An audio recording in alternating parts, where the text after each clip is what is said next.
Howdy, y'all. Welcome to the Beverly Hillbillies Facts and Trivia. Y'all kick off your shoes and you said a spell, all right? Now here's your host for the show, the old Kentucky boy himself, Mr. Bob Snap.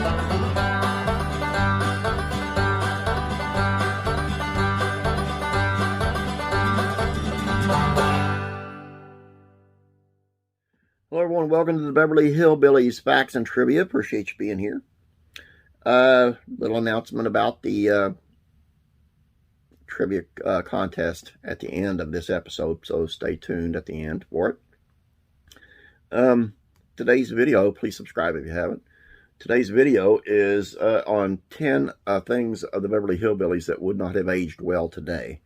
Understand, I don't agree with a lot of it, but it's true because of the woke generation, I guess. Or those whose feelings might be hurt because of it. And some of it is kind of, you couldn't get by with it today. Let's take a look.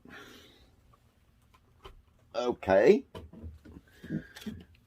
It takes me a minute because I have to reorient them. Hippies. Because hippies were everywhere in the late 60s, it was common to see them on TV.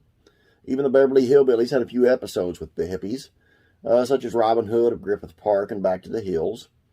With that being said, hippies weren't depicted positively on television, and the ones on the Beverly Hillbillies weren't any better. On top of that, it comes across as dated and not particularly funny.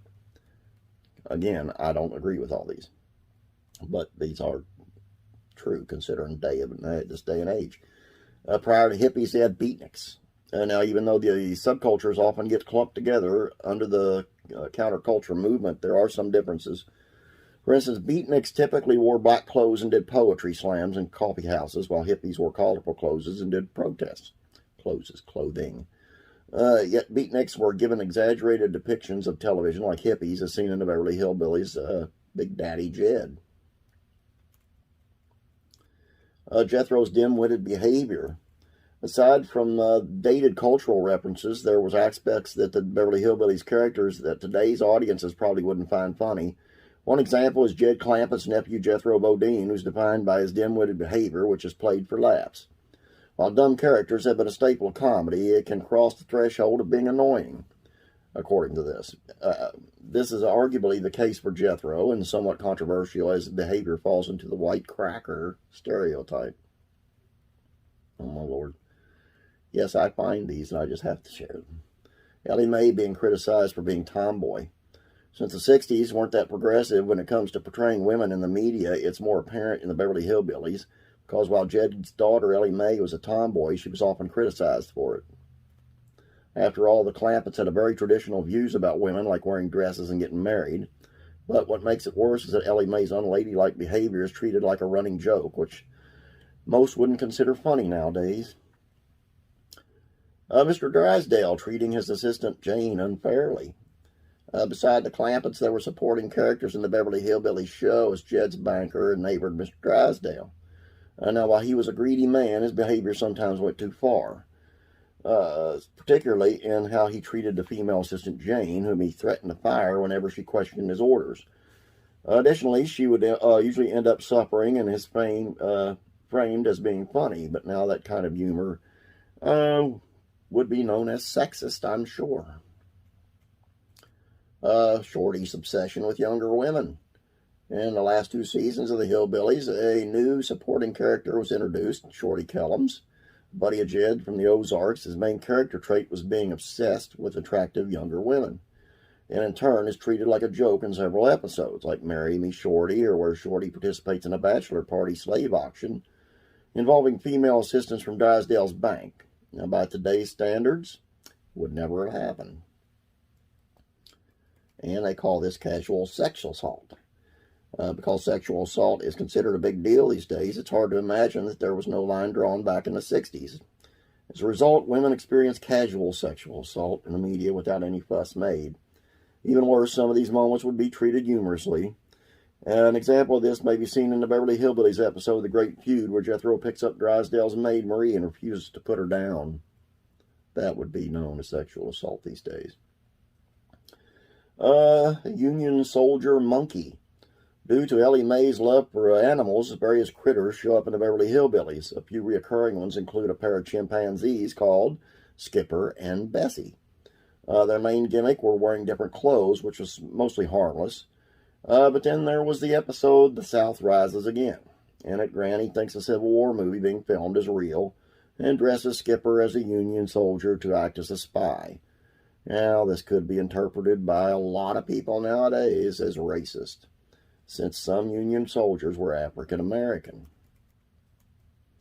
Ethnic stereotypes. Aside from the casual sexism, the 1960s weren't the most politically correct when it came to depicting non-white races in the media. The stereotypes were often used, and the Hillbillies had a few. Some particularly episodes include The Sheik, where Jed meets an oil sheik who shows his gratitude by offering several of his wives. This would be seen as racist today because of their depiction of Arabs, but also they wouldn't find it funny combined with the Clampetts' ignorance. Last but not least, the brown face. Now, while most people are familiar with blackface, there's actually a variant called brown face. This applies to the imitation of races that are considered brown, such as Latin and Native American, among others. It was particularly common in the 50s and 60s when it became to depicting Native Americans, who were usually played by white people. Never did understand that one, though. Why they just didn't go out and get Native Americans to portray it. Even Beverly Hillbillies had episodes with brown face in them. Which today they would not find very funny at all, I am sure. Now, again, I do not agree with most of this. I think people have gotten uptight and everything offends everybody. I'm not going to get into politically or nothing like that, but it's just times were totally different, which is true. And some of this, yeah, I can understand. Most of it, no.